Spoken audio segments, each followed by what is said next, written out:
Olá, sejam todos muito bem-vindos ao podcast Portal de Beats. Meu nome é Michele Moraes e aqui o futuro sussurra aos ouvidos dos ousados, revelando segredos àqueles que têm a coragem de pegar a chave e entrar no portal do conhecimento. Então eu convido você, pegue sua chave que nós vamos juntos girar e entrar no Portal de Beats. O nosso convidado de hoje é um professor e um leitor assíduo, Paulo Ramalho.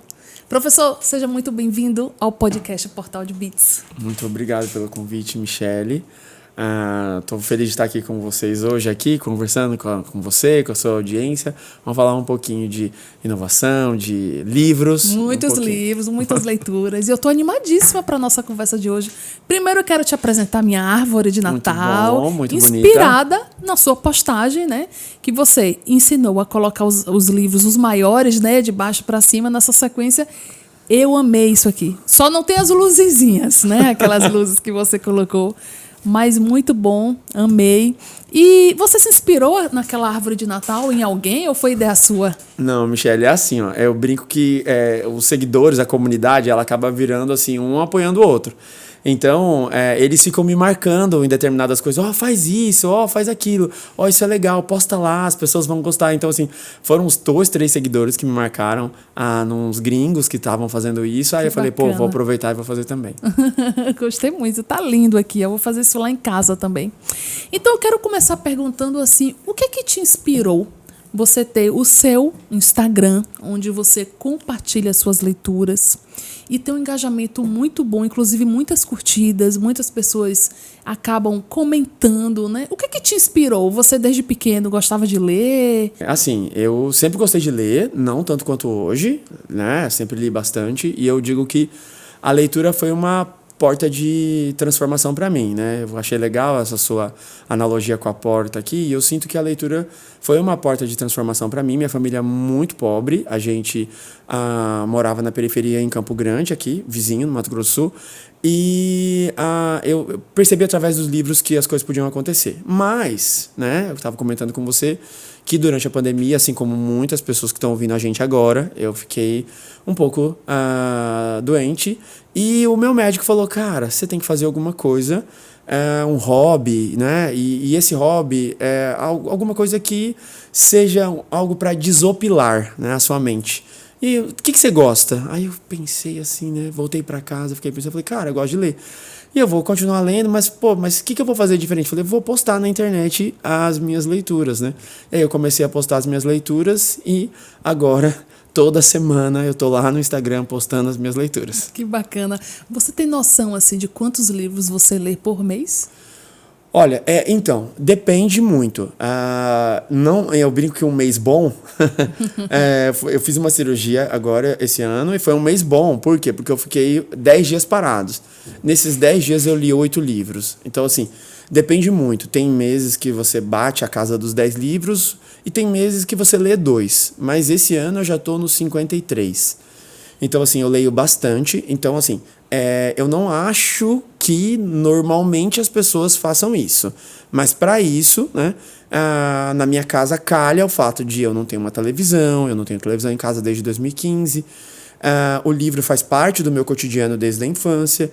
Então eu tenho a leitura como um hobby que faz parte do meu cotidiano, né? Tenho o meu Kindle, onde eu levo ele quando eu vou no médico, vou enfrentar uma fila. Normalmente, a maioria dos livros, eu tenho uma versão física e a versão digital. Que bacana. E Kindle, você gosta de ler pelo Kindle? Porque é bem diferente da gente pegar, palpar, tem sensações, memórias. Você, quando abre um livro, você cheira ele. Quando ele é novo, Kindle não tem, né?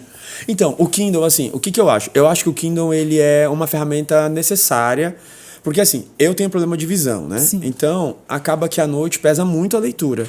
Então, se eu quero ler à noite, normalmente eu leio os livros que eu tenho uma cópia no Kindle também. Ou então, se eu vou para o consultório médico, normalmente eu não levo o livro físico que eu tenho medo de danificar e tal. Então eu uso o Kindle para isso. Quando eu estou fora de casa, quando eu estou viajando, para não levar muito livro, eu levo o Kindle. Ou quando eu, por exemplo, à noite, estou cansado ali, eu prefiro o Kindle. Normalmente, eu leio no livro físico. Agora, os livros, os calhamaços, né, que eu tento ler pelo menos 2 calhamaços, 3 calhamaços por ano, são livros com mais de 700 páginas.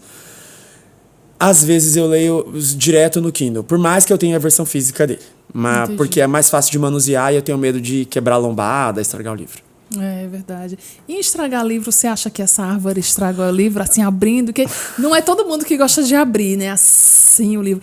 Quem tem esse tipo de agonia, imagina, olha o que a pessoa está sentindo. Tem gente que tem uma agonia em fazer isso, não é? Então, se você ver meu vídeo, se você olhar, assistir meu vídeo com calma, Sim. você vai ver como eu coloco com muito cuidado os meus livros. Começo dos grandes para os pequenos. Eu fiz a árvore, tirei foto de alguns livros com ela, desmontei e guardei.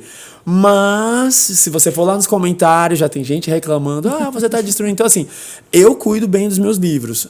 Eu sei que tem pessoas que não têm tanto cuidado. Assim, eu digo assim, eu cuido do meu e eu acho que a pessoa pagou pelo dela, então eu não tenho muito que... Mas eu cuido do meu. Legal. Eu amei aquela árvore que você fez. Sabe uma curiosidade que eu tenho, assim, principalmente de leitores assíduos e que tem a sua biblioteca pessoal? É se você empresta seus livros. Eu quero logo dizer, para você se sentir à vontade, eu não empresto os meus.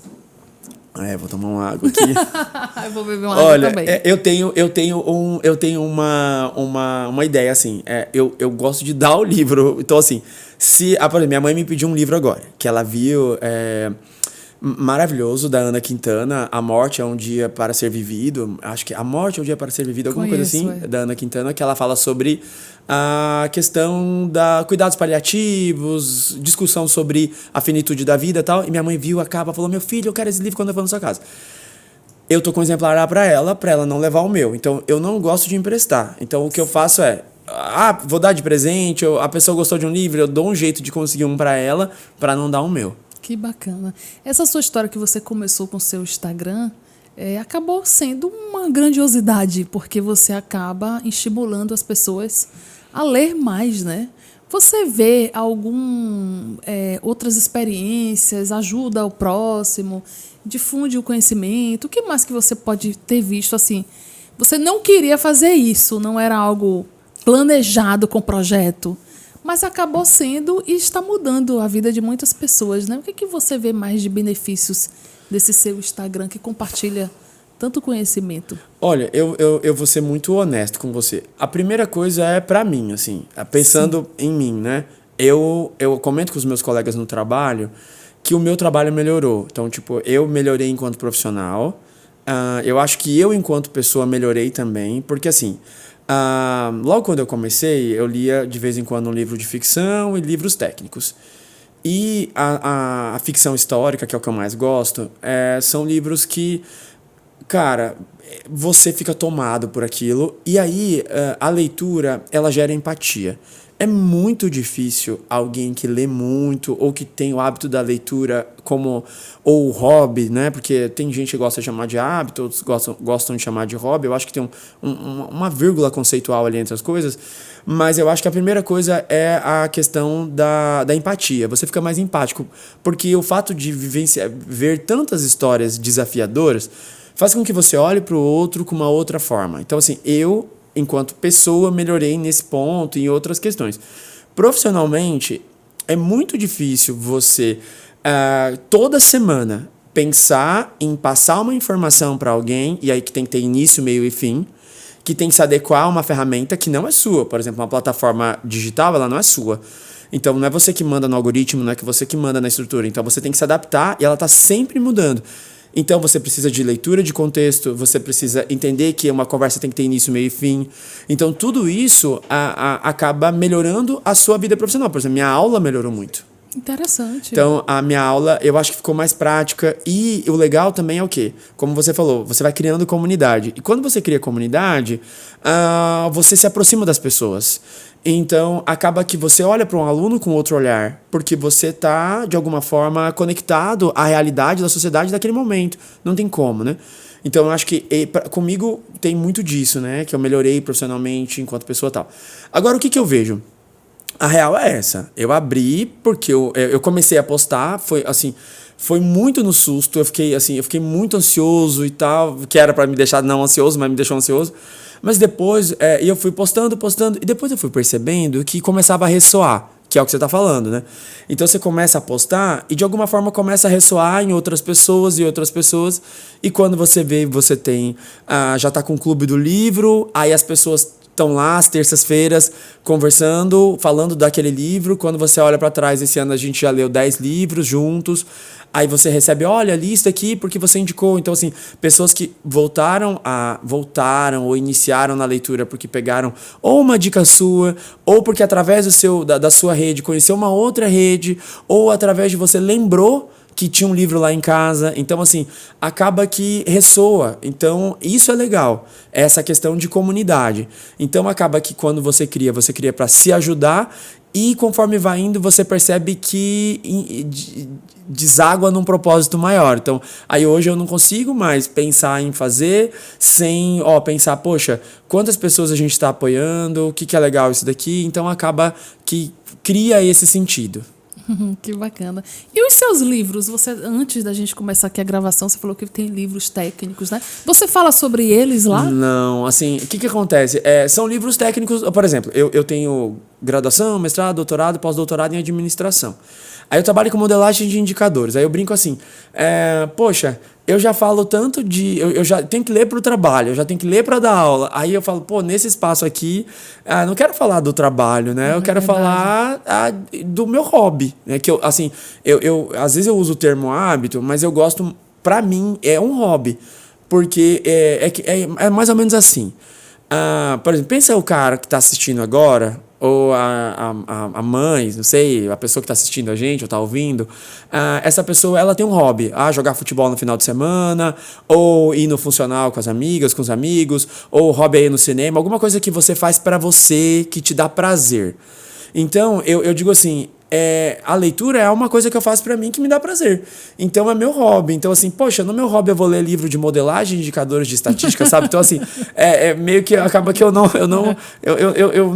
falo. Eu deixo o trabalho no trabalho e os livros alegres na rede social. Então vamos continuar desse jeito. Vamos ficar dessa forma separado mesmo.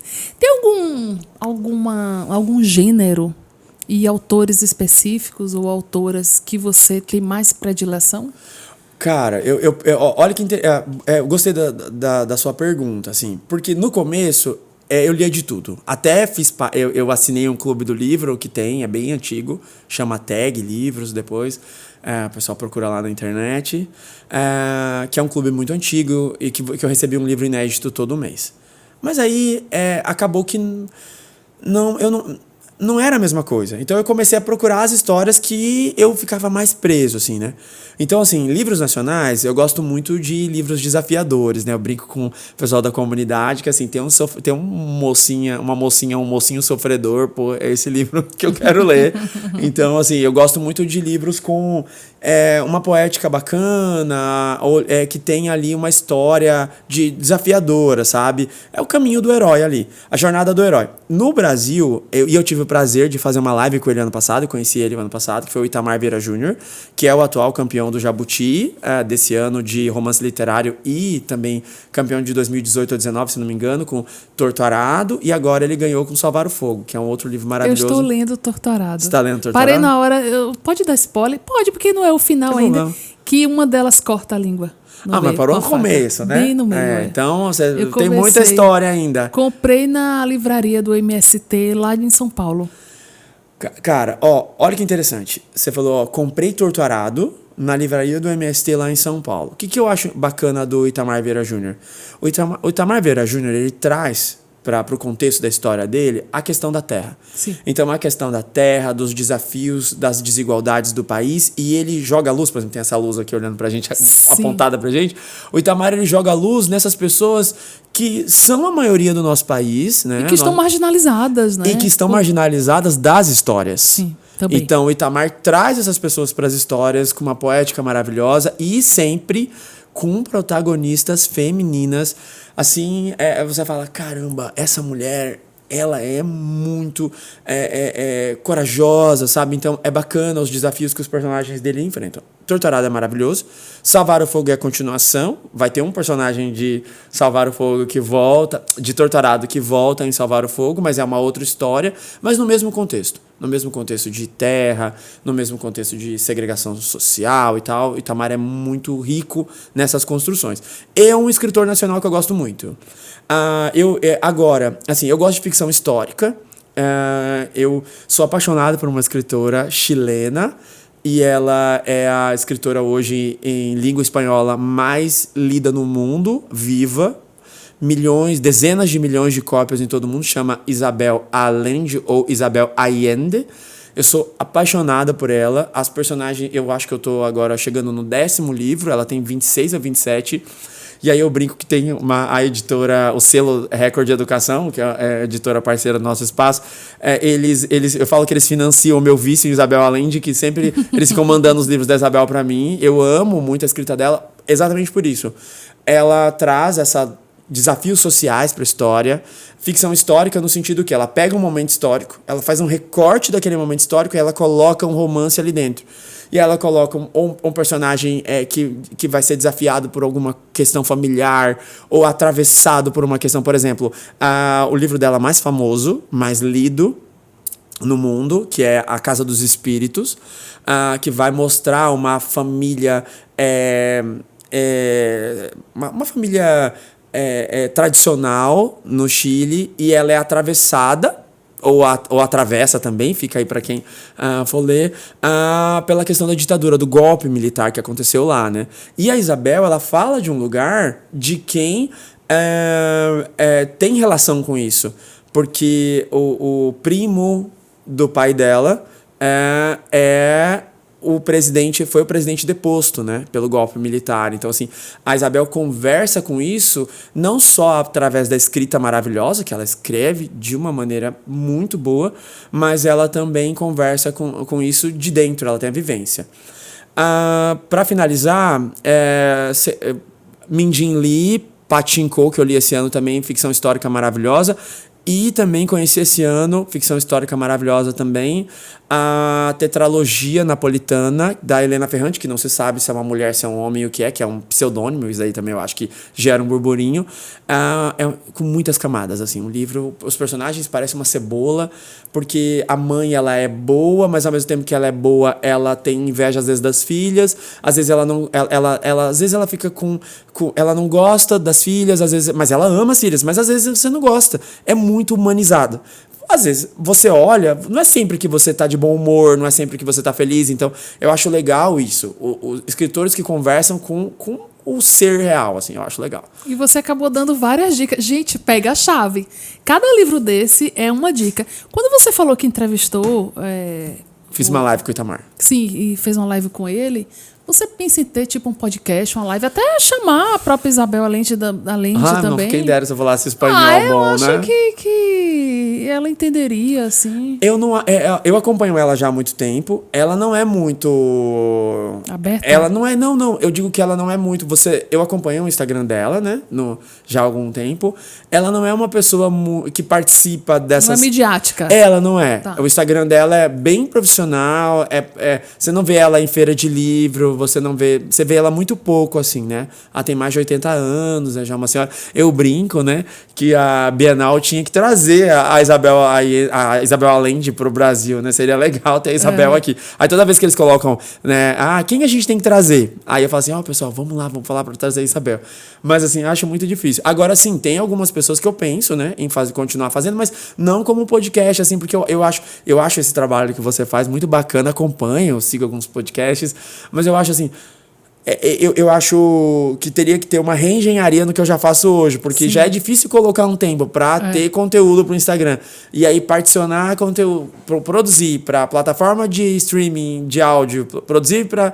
já é difícil. É trabalhoso mesmo. Aí a gente tem que ter essa equipe aí maravilhosa, a gente vem aqui só para entrevistar mesmo. E em falar em podcast, quais são os podcasts que você indicaria? Você gosta de ouvir? Eu escuto, sim, diariamente, religiosamente. Eu escuto o Café da Manhã, sim, que é o podcast da Folha. Eu escuto o Assunto com a Natuza, do G1. O Assunto são 2 de notícia. Aí eu escuto um de inglês, que é o Culips, que é um podcast que vai falar de pronúncia, de cotidiano em inglês, é um canadense. E escuto o podcast 30 Minutos, Livros e Literatura. Tem conteúdo semanal e é um podcast que é mais do meio literário. Assim, particularmente eu acho que no meio literário tem lembrei de outro agora, mas eu não escuto. É diferente a relação, né? Eu acompanho ele pelo YouTube, que é o Custódio, que é do Histórias Diversas, que o Custódio tá no YouTube, no Instagram, no TikTok, mas eu acompanho mais o Custódio, os cortes no Instagram. Que legal, bom saber que você também está antenado nas tecnologias, né? Para além do livro físico. Saber também que você usa Kindle, né? Você está bem antenado. Eu queria saber o seguinte: como você escolhe os próximos livros que vai ler? Eu vejo que você posta também muitos clássicos, né? O Morro dos Ventos Uivantes, eu vi lá. Mas como maravilhoso, por sinal. Como você escolhe? Pela tendência? Então, porque alguém está indicando? Eu acho que assim, é um pouco relativo. Ontem eu estava nos stories reclamando na comunidade porque as pessoas querem só o que é tendência, o que é hype. Então, assim, é claro, você tem que trazer aquilo que, um pouco também, claro, ler um pouco do que te chama atenção. É muito difícil eu ler alguma coisa que não me chame a atenção. Então, daquilo que as pessoas estejam lendo. Mas, normalmente, como eu faço? Eu acompanho, assim, eu fico pensando, poxa, eu tenho um espaço onde eu falo de livros. Eu também tenho que acompanhar outras pessoas que falam de livros, né? Porque, então, eu acompanho algumas outras pessoas. Eu tenho os livros clássicos que eu quero, assim, eu falo que precisaria de, sei lá, algumas vidas para ler todos os livros que eu quero ler, né? Mas eu tenho uma lista uma lista própria de clássicos que eu quero ler. Eu tenho eu deixo metas de calhamaços, eu só faço metas de calhamaços. E a minha lista dos desejos, que fica fixada no meu perfil, que sempre que alguém me manda um livro, eu sei que algum daqueles livros eu vou ler. Então a pessoa me manda algum livro da minha lista dos desejos, são livros que chegam e furam fila, assim, que eu brinco, né? Mas, assim, normalmente eu escolho, assim, ou que eu vejo alguma coisa na internet, ou porque eu já tenho ali nessa lista que eu vou construindo, ou expectativas. Por exemplo, dia 14 ou 15 de maio de 2025, a Isabel Allende vai lançar o próximo livro dela, né? Legal. Que é Mi Nombre es Emilia del Valle. Não tem título ainda em português. Deve ser Meu Nome é Emilia del Valle. Eu tô ansioso. Vai pro lançamento lá no Chile? Não, vai ser nos Estados Unidos, mas eu não vou pro... Não vou. Mas o que eu tô vendo até eu conversei com a minha professora, né, que eu vou...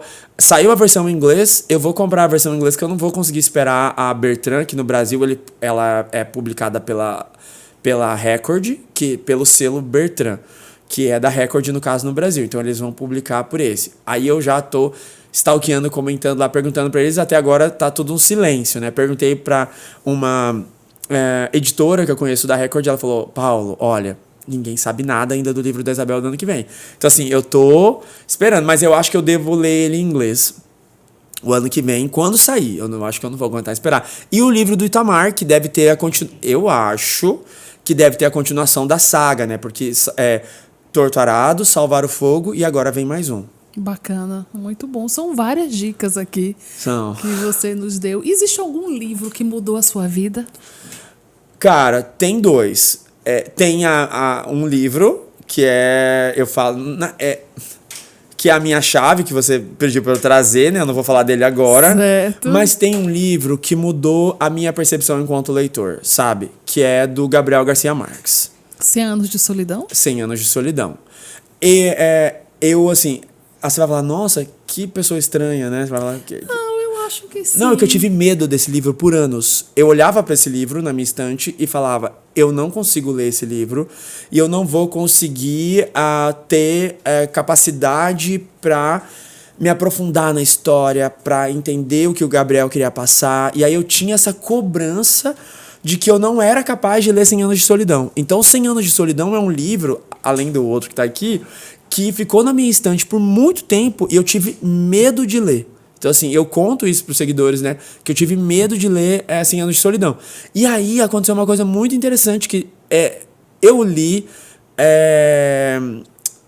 Ensaio sobre a Cegueira, do Saramago, outro Nobel de Literatura, o único Nobel de Literatura em língua portuguesa, né? Que é o José Saramago, português, escritor português maravilhoso, personagens com camadas e mais camadas e mais camadas. E aí eu li Ensaio sobre a Cegueira e falei, caramba, que livro difícil. Tipo, me lembrou muito os livros da Clarice Lispector, assim. Eu coloco o Saramago e a Clarice Lispector. Tem alguns escritores que eu coloco eles no mesmo patamar. Então, são escritores que eu não indico, assim, para quem tá começando, para quem ainda não tem muita segurança, porque são extremamente complexos. Então eu falei, caramba, e eu me saí tão bem nesse, vou ler 100 Anos de Solidão. E aí, quando eu terminei 100 Anos de Solidão, li ele super rápido. E aí, a cena do banheiro, não vou contar o final aqui, né? Onde as coisas estão acabando naquela cena do banheiro. E aí eu falei, caramba, por que eu tive tanto medo, né? Como o medo é uma coisa... E aí uma construção da mente, talvez, uma construção, né? Da mente. Um livro maravilhoso. Eu amo 100 Anos de Solidão. Eu amo Gabriel Garcia Marques. E eu falo, caramba, como esse livro me colocou medo. E hoje... eu não tenho medo de livro nenhum. Que bacana. Quando você falou Clarice Lispector, seria A Hora da Estrela o melhor? Então, eu gosto de A Hora da Estrela. Eu acho A Hora da Estrela maravilhoso, mas não é o meu top 1. Eu amo A Hora da Estrela. Eu sofro muito com a Macabeia. Com a Macabeia. Muito, assim, eu gosto disso, assim, que coisa, fala, se tiver um psicanalista ouvindo a gente agora, um psicólogo ouvindo a gente agora, vai ter algum problema, né? Não, mas Freud eu chorei, explica. Assim, a história dela e o final, eu não vou dar spoiler, como as pessoas, extremamente triste. E como as pessoas abusam dela, né? Socialmente, a sociedade, como a sociedade abusa da inocência dela. Eu amo, mas... pra mim, o melhor livro da Clarice Lispector, muitas pessoas que estão assistindo a gente agora podem não concordar comigo, mas o melhor livro é Água Viva. Pra mim, Água Viva é um surto, Água Viva. Água Viva é um surto porque, assim, ela fala da hora, ela conversa com o leitor, ela fala da badalada do relógio, ela fala de sentimento, e aí ela para, e ela faz pausa, aí você fala, meu Deus, é experimental, assim, você fala, explode a sua cabeça. E a escrita da Clarice Lispector, que é difícil no Brasil, alguém que escreva igual, né? Ela é maravilhosa. Até maravilhosa. Os vídeos, né? Graças a Deus a gente tem vídeos dela. São maravilhosos, assim, até a forma dela de se postar. Uma pessoa muito peculiar, né? Sim, muito.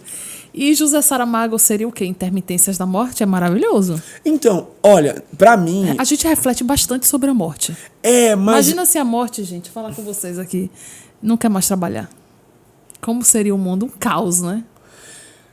Eu gosto, mas eu fiquei tão impactado por Ensaio sobre a Cegueira e eu acho que, assim, a nossa geração, né? E eu acho que todo mundo que está assistindo a gente aqui, a nossa geração, a gente viveu a pandemia, né? E quem viveu a pandemia com consciência, era adulto, para viver a pandemia e leu Ensaio sobre a Cegueira, fala, nossa, como esse cara é bom. Assim, eu não digo a construção, porque ele tem uma escrita que é peculiar, é o jeito dele escrever, mas eu acho muito a maneira com que ele esgaça a natureza humana e as relações e as questões sociais ali, cara, eu acho maravilhoso. E você acabou puxando um gancho aqui, que é uma curiosidade que eu tenho. Eu não li o Ensaio sobre a Cegueira, mas eu assisti o filme. Você acha que os filmes retratam igual o livro? É preciso ler mesmo, não é? Olha, eu vou dizer assim, que é muito difícil... Por que Harry Potter, né? Harry Potter é tão famoso? Eu acho que Harry Potter é famoso porque houve um compromisso livro, filme idêntico. Então, assim, eu acho que quando você tem esse compromisso de quem está produzindo um material para entregar um filme que é para a história, é para os leitores, ou é para quem gostou do livro, aí tudo bem, né? Então, assim, eu particularmente gosto sempre assim, vai sair, chama Filha do Rei do Pântano. É um thriller. Você lê o livro, sabe assim, eu fui assistir ele na estreia no cinema. Tinha o quê? Umas 5 pessoas assistindo ali e tal. Quando eu saí, eu falei, o que fizeram? Cadê a história? Sabe, então assim, eu acho que varia muito. Tem adaptação que se aproxima da realidade e tem adaptação que é meia boca, assim. No caso de Ensaio sobre a Cegueira, eu gosto dos dois, assim, mas eu prefiro o livro. Acaba perdendo a autenticidade e a integridade da escrita, né? Da história. Porque perde o controle, né? O controle do que o escritor queria, né? Sim, e às vezes é preciso também fazer adaptações para, né, ser uma coisa midiática, chamar a atenção. A mesma coisa quando saiu, na minha época, que eu sou do século passado. Não era Enem, a gente fazia um vestibular direto na própria universidade, né? E eu fiz uma prova em que tinha um texto de Caetano Veloso. A interpretação, as respostas, o gabarito, não era igual do que o próprio Caetano achava. Né? Nietzsche vai dizer, né? Nada é texto, tudo é interpretação. E Caetano Veloso disse, eu não escrevi pensando naquilo. Que coisa, né? Ou seja, até a prova de vestibular está refletindo o que o próprio autor não quis dizer. Mas olha, tem um escritor, acho que ele é o Jabuti de 2001 ou 2004, chama Milton Hutum, é um escritor do Amazonas, mas eu acho que ele mora em São Paulo hoje. O livro mais famoso dele é Dois Irmãos, que eu acho que foi com esse livro que ele ganhou o Jabuti de 2001 ou 2004, se não me engano. E o Milton Hutum fala exatamente sobre isso, que o livro ele é uma obra aberta em que sentido? O escritor vai lá e coloca a história.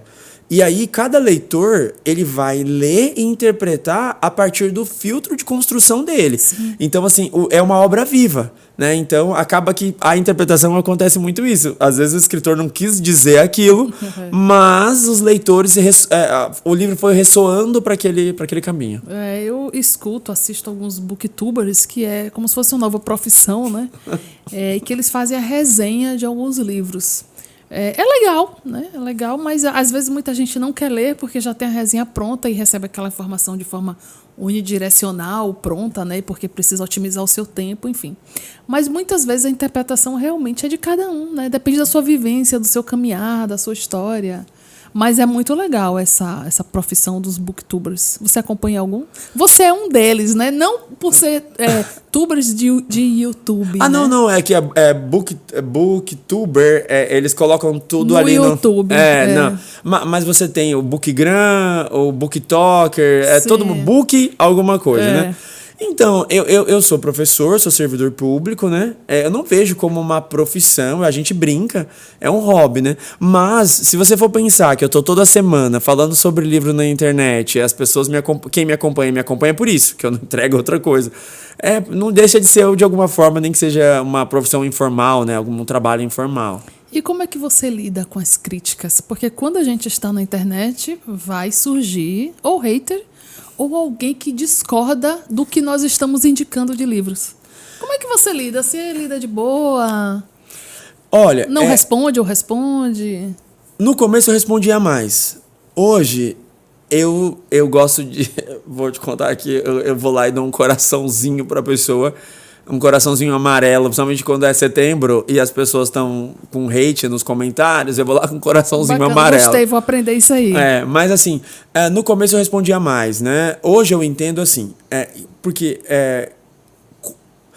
Vamos lá, eu li um livro o ano passado que eu fui com muita expectativa. Por quê? Como eu comentei com você, eu gosto de personagens que são desafiados pela vida, né?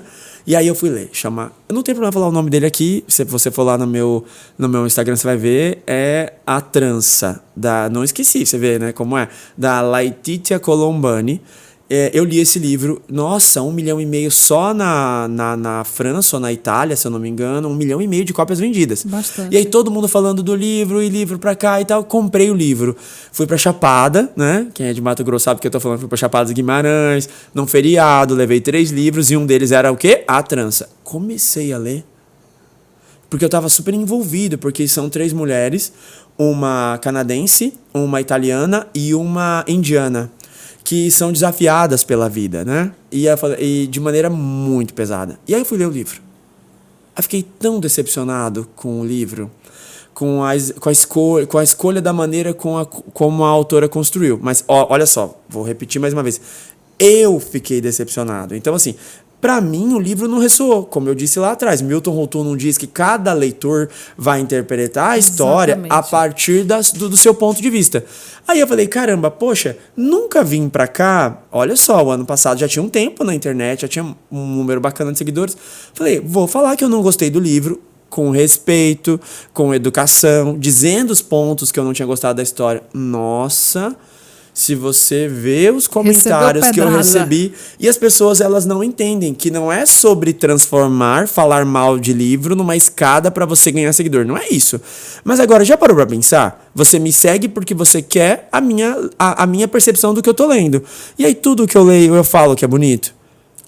Ou quando eu não gosto de alguma coisa, eu não consigo redigir um texto de maneira educada e falar, olha, pra mim não funcionou por causa disso, disso, disso. Então, assim, eu preciso ser sincero com quem me segue. Então, assim, aí as pessoas não se sentem muito bem. Outra vez também é que tem os fiscais de pronúncia. Então, às vezes, era um escritor francês que eu pronunciei o nome dele de maneira errada. Teve uma senhora que eu nunca esqueci. Ela escreveu assim... Abre aspas, o meu ouvido está sangrando toda vez que ele fala o nome do escritor dessa forma. Eu falei, gente, e eu recebi um coraçãozinho áudio... nela. Não, e eu recebi um áudio de alguém que gritava a pronúncia do livro. Ai, tem gente muito metódica, e aí gritava, gente. Tal coisa, tal coisa. E quando eu apertei o áudio, eu falei assim... Não acredito. E aí, são haters mesmo. Assim, mas é bem pouco. Assim, tinha um que era bem interessante, que ele começou no meu primeiro semestre, assim. Ele falava que eu não entendia as histórias. Aí toda vez que eu postava, será mesmo que era isso que o escritor queria dizer? Aí eu falava assim... O que a pessoa ganha, tipo, me acompanhar para dizer que eu não tô, sabe? Eu acho divertido hoje. É como se só quisesse acompanhar quem pensa igual a eles, né? E eu acho que essas tensões de pensamentos diferentes é que dá a beleza da vida, né? E também até faz ciência através desses pensamentos. Da dialética, né? Então, a lógica da dialética é você construir a partir desse processo aonde você coloca, e um coloca, o outro coloca, e essas ideias conflitantes, paralelas, elas chegam a uma construção de um conhecimento novo. Eu acho importantíssimo, porque às vezes o livro não funcionou para mim, mas ele funciona para outras pessoas. Então, assim, agora, o que você falou, qual é o problema? As redes sociais, e é natural, a gente tá, você tá, eu tô, nós estamos, né, nas redes sociais, elas fomentam essa relação de bolha, né? Então, a sua bolha, pessoas que gostam daquele tipo de coisa, daquele tipo de vídeo, daquele tipo de história. Então, acaba que fica muito assim, né? Então, meio que a gente é levado a gostar desses espaços que só confirmam, né? Não nos confrontam. Pois é, saiu recentemente uma pesquisa que mostrou que os brasileiros estão lendo menos, né? O que você pode... Tem pessoas que começam a ler, já sente sono, né? Não mantém uma concentração. O que você pode falar sobre a leitura no Brasil? Olha, que bom que você me perguntou sobre isso. Eu li essa pesquisa a fundo, eu fiz uma postagem sobre ela, vai sair até uma outra agora na semana que vem. Porque assim, Retratos da Leitura, ela acontece já há quase 20 anos no Brasil, essa pesquisa. Essa pesquisa, ela é fomentada... hoje tem recurso também da Câmara Brasileira do Livro, de outros órgãos, tem às vezes a Fundação Itaú e tal. Então, o que ela percebeu? Que nos últimos 4 anos, nas últimas 2 coletas, então desde 2019, se a gente somar o período, perdemos 11 milhões de leitores. Muito. 11 milhões de leitores. E pela primeira vez o número de não leitores é maior do que o número de leitores. E para você entender o que? O leitor, a pesquisa não considera só quem lê um livro inteiro. Se você lê uma parte de um livro no ciclo da pesquisa, você é considerado leitor. Então significa que essas pessoas, elas não têm lido. Então assim, e aí assim, num primeiro momento, você tira algumas constatações, né? Você fala, poxa, sem se aprofundar na pesquisa, você fala, porque os livros estão caros, né? As pessoas não estão lendo porque os livros estão caros.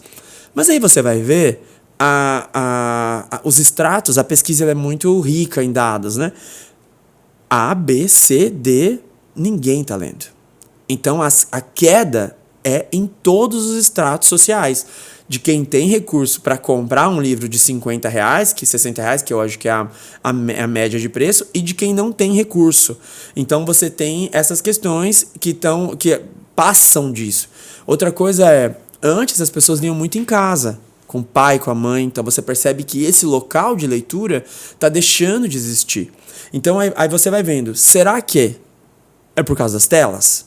Que a gente, por exemplo, alguém está assistindo a gente agora no YouTube ou ouvindo numa plataforma, de alguma forma está com alguma tela, né? Então, será que é porque as telas estão tomando lugar? Será que é porque hoje a gente está sem tempo? Porque, assim, não tem a ver com a nossa conversa, mas diretamente. Mas, para mim, essa discussão de 6x1 agora, que teve nacionalmente do trabalho e tal, para que a gente tenha tempo para viver também, né? E aí, dentro desse nosso viver, a leitura, o bem-estar de você fazer uma caminhada, de você se cuidar de outras formas, eu acho que isso também é necessário, né? Então, eu vejo que é um pouco mais complexo nessa questão de ter livros em casa, de fomentar que os professores tenham acesso a livros. A pesquisa identificou que os professores têm dificuldade de ter acesso a livros. E aí, eu digo, eu sou um professor, como eu vou indicar livro? Se eu tenho dificuldade de ter acesso também à leitura, sabe, para os pequenos, para que isso comece desde os pequenos, né? Eu comecei a ler muito cedo, então acaba que isso precisa, você precisa ver. Então eu brinco com a minha irmã, né? Minha irmã tem um casal de gêmeas, eu falo, cara, você tem que ler para as meninas, porque as meninas precisam ver você lendo, elas precisam entender que isso faz parte do cotidiano e que isso é uma coisa boa. Aí, por exemplo, quem está ouvindo agora, tem filho, quando foi a última vez que essa pessoa leu para o filho, leu para o sobrinho, deu um livro de presente? Então eu acho assim, a gente precisa entender a pesquisa, mas o que eu faço com isso, né? Como eu trabalho com modelo de indicadores, números, eu preciso orientar, eu tenho o número, eu tenho essa informação, mas faz o que com ela? Faz o que com ela? Então, eu vou trazer livro no meu cotidiano, eu vou fomentar que professores tenham acesso a livros para que eles, lendo, eles possam levar livro para a sala de aula. Eu vou fazer com que as empresas tenham espaços de confraternização que tenham livros, sabe? Então, eu preciso criar mecanismos para que a leitura, e aí quando eu digo livros, eu estou falando de leitura no geral. Por exemplo, hoje você tem plataformas, pode falar nome, né? Não tem problema. Sim. Audible, Esquilo, plataformas de audiobooks. O próprio Spotify, no Brasil ainda não tem, ou está em experimental, se eu não me engano, ele tem em outros países audiolivros oficiais, né? Porque a gente tem algumas leituras, podcasts que leem livros clássicos e tal, que estão em domínio, mas as pessoas acompanham. Então, por exemplo, você está dirigindo, vai ouvindo o livro, sabe? Então, assim, é diferente, lê, tudo bem. Mas como você vai começar? Como isso vai fazer parte? Você não começa lendo o Conde de Monte Cristo, com 1.600 páginas. Você vai começar por um livro de 50 páginas, de 80 páginas. Você precisa começar. Esse é o problema. E é um dos meus melhores filmes, né? Não li esse calhamaço, mas o Conde de Monte Cristo. Esse é um bom exemplo de filme que não tem nada a ver com o final dele, não tem nada a ver com o livro. Quando eu tava lendo, aí eu falei, mas tem alguma coisa estranha que eu assisti esse filme. Aí eu fui lá na plataforma assistir de novo. Não tem nada a ver. Tá vendo que interessante? Mas nessa sua fala, eu puxaria assim vários ganchos. Eu vou tentar me lembrar aqui, que é a questão do indicador, né, que você trabalha. Todo dado vai gerar uma informação. A informação gera conhecimento. E a gente pensa assim, vai fazer o que com isso? Né? Qual a tomada de decisão? Então, a gente às vezes vê o indicador e não toma uma decisão. Né? Não reflete muito sobre isso. E aí eu converso com alguns amigos que falam de livros na internet, né? Muita gente reclamou, aí fez videozinho reclamando do que... tá, o que a gente vai fazer com isso? Exatamente. O que eu vou fazer com essa informação? Como eu vou motivar? Por exemplo, a ideia, perceberam, por exemplo, a primeira vez que as mães são o drive agora. O drive, até a última pesquisa, eram os professores. Esse drive que criava a conexão para a criança, para o jovem. A maior conexão não são as pessoas que estão no Instagram, no TikTok, nas redes falando de livro. Não são as livrarias, não são as bibliotecas, não é a Amazon. O drive é a mãe hoje. Então, a mãe colocou o livro, a mãe indicou. Então, como eu vou trazer essas mães que não é dar mais um trabalho para a mãe, tá? Não é sobre isso. Mas é como que eu vou sensibilizar essas mães para que elas se conscientizem, que elas têm esse papel, sabe? Então eu vejo que a pesquisa apontou que esses jovens estão dizendo que eles aprenderam a ler com as mães, vendo as mães lendo, né? Então a gente precisa fazer alguma coisa com isso. Muito boa essa observação. E aí eu me lembrei do livro de Byung-Chul Han, que é um sul-coreano, falando da sociedade do cansaço, né? Então, assim, elas já estão cansadas, trabalhando no 6x1, às vezes 6x6, 7x7, e 24x24 em casa, né? Levar para o pediatra, troca de fralda, a comidinha, fazer a tarefa da escola. E aí. Vai agora ter que ler com as crianças. Mas ler é gostoso, né? Pelo menos na hora de dormir. É bem bacana mesmo. E a gente está caminhando para os finalmente. Já passou tão rápido. Mas eu queria ficar assim com você horas conversando, porque adoro saber sobre leitura. Você faz um trabalho muito bonito, mas eu tenho muita curiosidade. É saber quem é Paulo Ramalho, para além do professor, para além do leitor assíduo, para além de ter esse hobby de leitura. Eu acho que eu sou alguém constante, em constante mudança, assim, sabe? Eu gosto muito de fazer coisas diferentes. Eu digo assim que eu sou, eu penso na minha vida em retrospecto, eu gosto de pensar antes e depois da pandemia, né? Então eu tinha uma leitura do que era viver antes da pandemia e hoje, depois da pandemia, eu quero me cuidar, comecei a correr, eu vou para academia, eu leio os meus livros, eu tiro um tempo para mim, sabe? Eu tento me preocupar um pouco mais com a comunidade que eu estou inserido. Então eu acho que depois da pandemia meio que deu um estalo, assim, que a minha vida precisa ter um sentido, sabe? Então eu acho que não só a minha, mas eu acho que de todo mundo, sabe? Então eu acho que sou essa pessoa que está na busca do sentido aí. Que bacana. E a gente vai começar agora o quadro A Entrega da Chave. A chave que abre as portas, né? As pessoas, quando a gente passa por uma porta, a gente sempre ganha novos conhecimentos. A gente sempre E com esse conhecimento a gente evolui, se eleva, né? E aí eu quero saber se você trouxe a sua chave. Eu trouxe quando você... Assim, foi interessante quando você falou dessa parte do programa que... tinha que trazer uma chave que me conectou e que, né, foi uma virada na minha vida. Eu fui lá na minha infância, assim, a gente era muito humilde em Campo Grande e meus pais, pessoas humildes, assim, eu sou a primeira pessoa da minha família a fazer uma faculdade, eu estudei na UFMS e aí você falou, poxa, o que... E eu trouxe, né, eu trouxe aqui... que é um livro dessa mulher, que eu digo assim que quando eu brinco, né? Porque... E é interessante que eu sou professor e as pessoas ficam, não, porque você tem pós-doutorado na USP e tal. Porque eu leio clássicos, leio, mas eu não acho que a leitura é só isso. Porque quem fez eu estar aqui agora conversando com você, porque talvez se não fosse ela, não estaria aqui agora, é um livro que as pessoas torcem o nariz. Então toda vez que eu posto, muita vez... eu não leio essa mulher. Igual Paulo Coelho, né? As pessoas torcem uma briga pra quem... A gente tem até vergonha. Por exemplo, tem locais que eu não posso dizer que eu gosto de sertanejo. E eu gosto. Mas eu gosto também de Jane Joplin ao mesmo tempo. Vai depender do momento. E Paulo Coelho tem vários que é bom, mas as pessoas... Eu acho que as pessoas não gostam de Paulo Coelho não por causa do motivo que não gostam dessa. Eu acho que do Paulo Coelho tem uma questão mais ideológica, as pessoas misturam muito. E eu não julgo. Eu gosto de Paulo Coelho. Não leio com frequência, mas gosto. Mas eu entendo que as pessoas julgam muito ele da obra, sabe? Se diferenciam. No caso dela, as pessoas menosprezam muito a obra dela, acham que a obra dela é uma obra menor. Mas é graças a Agatha Christie tá. Que eu tô aqui agora. Eu sou... logo, a gente era muito humilde e eu não tinha grana para comprar livro, né? E a minha família é muito humilde também. Minha mãe não entendia essas coisas de livro e tal. E eu tinha uma amiga na igreja que ela comprava os livros da Agatha Christie na banca de jornal.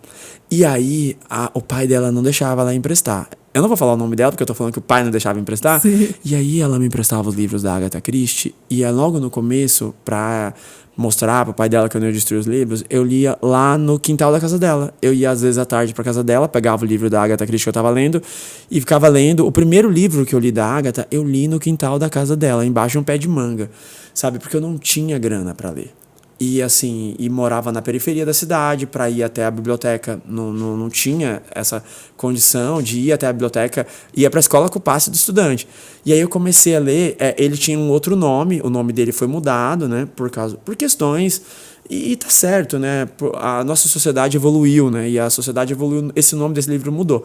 Hoje ele chama E Não Sobrou Nenhum, mas ele tinha um outro nome antes, e aí esse livro é maravilhoso. E aí eu comecei a ler ele, e comecei a 4 páginas, 5 páginas, 20 páginas, 30 páginas. Esse é um livro que eu já li 4 vezes, eu acho, ou 5.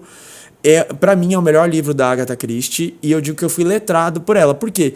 Porque foi através do primeiro livro que eu comecei a ler outras coisas. Aí eu fui ler Sir Arthur Conan Doyle, né, o Sherlock Holmes, e aí eu fui para outros livros, Lupin, fui lendo outras coisas, até que quando eu fui fazer vestibular, eu passei na UFMS, estudando, escola pública e tal, mas o que eu fiz? Eu peguei a lista dos livros que eu caí no vestibular e falei, poxa, eu sei que vão cair todos esses livros aqui. Eu li todos os 10 livros do vestibular, na época você falou do século passado tinha vestibular, e mesmo sendo peso 1, como eu sabia todas as histórias, tinha lido todos os livros, me ajudou muito porque eu me distanciei muito dos outros. Então eu digo assim que a leitura sempre me distanciou, sempre me ajudou, né? Então eu falo que eu comecei enquanto profissional, a minha vida enquanto pessoa, tudo, eu devo à leitura, e eu falo que eu devo isso à Agatha Christie, que ela que fez o meu letramento infantil.